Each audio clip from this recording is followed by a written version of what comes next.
Well, greetings once again, my fellow horror and Halloween fanatics. You like the threads? I'm just here for a horror pack unboxing. I'm really so much lost track of when they send me these, which month it's supposed to be. But hey, it's appropriate to get one a week before Halloween. 7 more days. Silver Shamrock.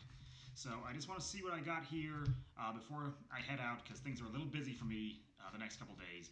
There is still more content coming this week in particular. And to my buddy Reaper's Horror from the former Horror Hive, sadly he had to shut that channel down, you keep your eyes peeled. So let us see what Horror Pack has in store for us today. Hopefully something thematic for the season. Going in blind. Alright, this looks interesting. The Body Tree. Nobody leaves. Biff Tannen will be proud. When a group of Americans travel to Russian Siberia to honor the memory of their murdered friend, they uncover a plot that threatens all their lives. So it's the Dyatlov Pass incident, but with a bit of an Evil Dead twist. And a character that looks like a cross of a medieval plague doctor and one of the knights who say "Nee." Okay. Oh boy. Ouija IV. When it's the 4th installment of just about any franchise, that's when you know you're really in for it. There's an app for that. Oh, great tagline. 4 friends are approached by a mysterious woman to complete the final stages of her deceased son's online game Ouija board. That's not an online game. You need an actual board. They readily accept the offer, only to find mysterious things beginning to happen as the game unleashes a ghostly nightmare into the world.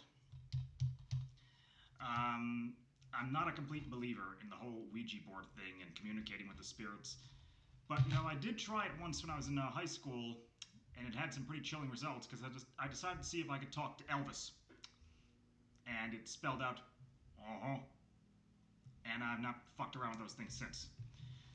Okay, next. Oh, this is actually a really cool box. Scream at the Devil. This box, if you can't tell from the camera work here, it's actually kind of raised up like the Chucky commemorative set was several years back. Well, more than several, but... And pretty cool artwork. Exorcism of the Mind. That's actually what word puzzles are, by the way. Okay, the devil comes out to take his promise due when Miriam Jones, a schizophrenic woman, is pushed over the edge by her husband's illicit affair. They misspelled illicit. Her hallucinations become an insane reality, an exorcism of the mind. Alright, so this sounds like it's going to be your basic Exorcist ripoff, but that they're going to try to also make it a psychological, you know, whodunit type scenario. It sounds rather predictable to me, but hey, I'll give it a try. And finally, we have Inoperable. A young woman wakes up in a seemingly evacuated hospital with a hurricane approaching that has awakened malevolent forces inside. Why is it always hospitals? She realizes she must escape the hospital before the hurricane passes or she will be trapped there forever. You know, I've seen this meme online several times and I kind of agree with it. I've been in hospitals. None of them look like the ones you see in horror movies or TV shows. They don't have the long, dimly lit hallways with the nuns walking down them even though they're not walking, they're floating. They're actually pretty brightly lit, they're crowded, they're busy, but nonetheless unpleasant. So I'm kind of let down by this particular monthly horror pack. I was hoping for something Halloween-y, but you know what? I suppose they don't choose. They just randomly grab them all and toss them in the box. So I want to thank all you guys for following and subscribing. Hey, we're at 130. To me, that's an achievement. Sort of like being on, you know, Fox, where coming in third is an accomplishment. But I also want to thank The House That Screams for featuring me in their podcast and continuing to. It's been a lot of fun. We got some good episodes coming up.